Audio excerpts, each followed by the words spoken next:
श्री स्वामी समर्थ. स्वागत आहे तुम्हा सर्वांचं कथासरिता या तुमच्या लाडक्या यूट्यूब चॅनलमध्ये. हिंदू पंचांगानुसार ज्येष्ठ मासातील पौर्णिमा तिथीला वटसावित्री पौर्णिमा साजरी केली जाते. वटसावित्री पौर्णिमा साजरी करण्याचं धार्मिक महत्त्व आहे. पौराणिक मान्यतेनुसार या दिवशी सावित्रीने आपले पती सत्यवान यांचे प्राण यमाकडून परत मिळवले होते. त्यामुळे सौभाग्यवती स्त्रिया आपल्या पतीच्या दीर्घ आयुष्यासाठी या दिवशी वडाची पूजा करत असतात. तर आजच्या या व्हिडिओमध्ये आपण जाणून घेणार आहोत की यंदाची वटपौर्णिमा केव्हा आहे आणि त्याबद्दलची तिथी, शुभमुहूर्त आणि वटपौर्णिमेचे एकूणच महत्त्व काय आहे. त्यामुळे व्हिडिओला न चुकता शेवटपर्यंत बघा आणि व्हिडिओ आवडला तर आपल्या चॅनेलला लाईक, सबस्क्राईब आणि शेअर करा. कारण की आपल्यापैकी बऱ्याच सवाष्णी स्त्रिया पहिल्यांदाच ही वटपौर्णिमा साजरा करत आहेत. ह्या वटपौर्णिमेची तारीख 10 जून 2025 असणार आहे. वटपौर्णिमेची तिथी ही सकाळी 11:35 सुरू होणार आहे. ही सुरू झालेली पौर्णिमेची तिथी 11 जून रोजी दुपारी 1:13 असणार आहे. ह्या काळामध्येच तुम्हाला वटपूजा करायची आहे. या वटपौर्णिमेच्या पूजेसाठीचा शुभमुहूर्त हा सकाळी 11:55 ते दुपारी 12:51 असणार आहे. या दिवशी ब्रह्ममुहूर्तापासून पूजाविधी सुरू करणे हे शुभ मानले जाते. तुम्ही पूजेसाठी सूर्योदयापासून ते दुपारपर्यंतचा वेळ हा शुभ असणार आहे. लक्षात घ्या, पंचांगानुसार एका वर्षात एकूण 12 पौर्णिमा येत असतात. त्यापैकी एक ज्येष्ठा पौर्णिमा आहे, जिलाच आपण वटपौर्णिमा म्हणूनही ओळखतो.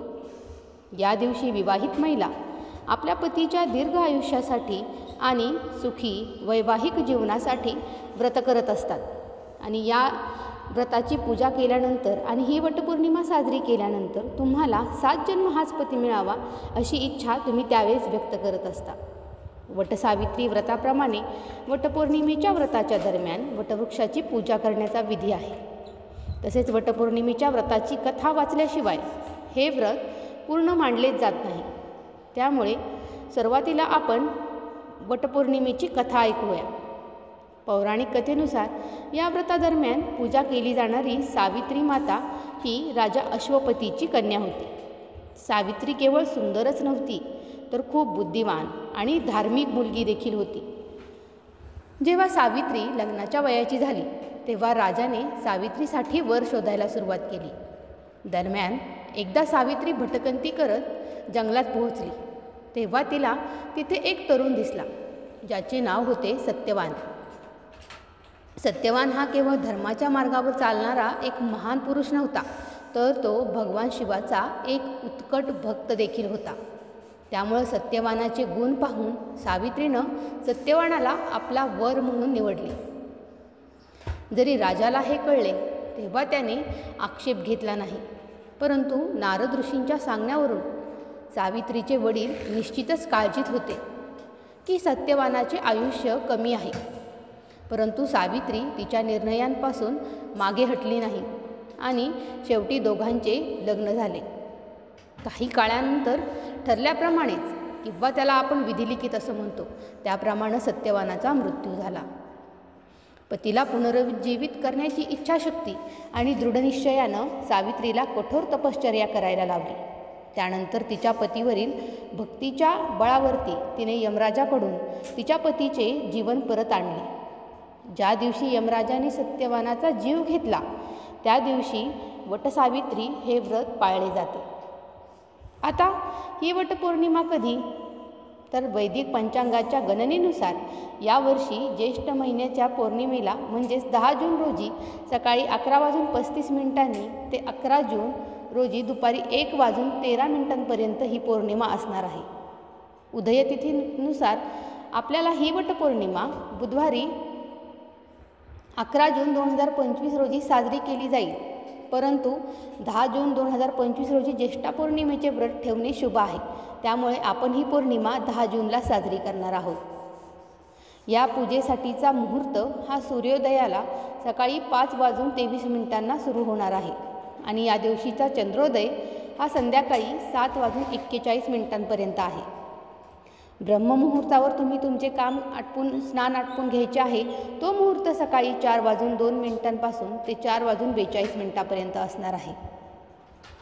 गोधुलीचा मुहूर्त संध्याकाळी 7:18 ते 7:38 असणार आहे.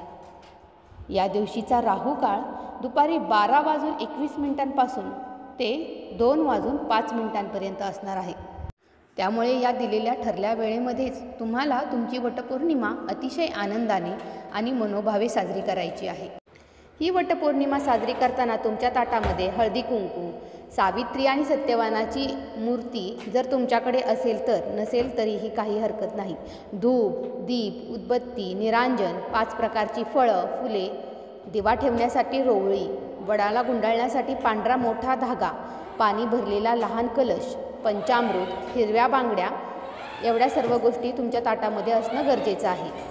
वटपौर्णिमेचा पूजाविधी तुम्हाला कसा पार पाडायचा आहे ते पाहूया. सकाळी वटसावित्री व्रताचा संकल्प करायचा आहे. त्यानंतर सकाळची कामे उरकल्यानंतर सुवासिनींनी सौभाग्यालंकार परिधान करून देवाची प्रार्थना, तुळशी पूजन करून वडाच्या झाडाजवळ एकत्र जमायचं आहे. षोडशोपचार पद्धतीने वडाची पूजा करायची आहे. बांबूच्या 2 टोपल्या घ्या. एका टोपल्यात 7 प्रकारचे धान्य कापडाने झाकून ठेवा. माता सावित्रीची मूर्ती दुसऱ्या टोपलीत ठेवा आणि धूप, दिवा, अक्षता, कुमकुम, माऊली इत्यादी पूजेचे साहित्यही ठेवा. माता सावित्रीची पूजा केल्यानंतर वटवृक्षाला 7 प्रदक्षिणा घालताना वटवृक्षाला माऊली धागा बांधा. पंचामृत नैवेद्य म्हणून दाखवा. यानंतर ब्राह्मण किंवा गरजू व्यक्तीला श्रद्धेनुसार दान दक्षिणा द्या. पूजेनंतर महिला एकमेकींना आंब्याचे वाणही देतात. या दिवशी विवाहित महिलांनी वटवृक्षाची पूजा करून ही कथा ऐका. सावित्री आणि सत्यवानाच्या नावाचा जप करा. प्रार्थना वटवृक्षाची पूजा करून स्त्रिया मला व माझ्या पतीला आरोग्य संपन्न दीर्घायुष्य लाभू दे, धनधान्य व माझा प्रपंच विस्तारित व संपन्न होऊ दे अशी प्रार्थना करत असतात. त्यामुळे वटपौर्णिमा साजरी करण्यासाठी तुम्ही हा व्हिडिओ आत्ताच सेव्ह करून ठेवा, जेणेकरून तुम्हाला त्या दिवशी घाई गडबड होणार नाही. व्हिडिओ आवडला असेल तर आपल्या चॅनेलला लाईक, सबस्क्राईब आणि शेअर करायला देखील विसरू नका. श्री स्वामी समर्थ. जय जय स्वामी समर्थ.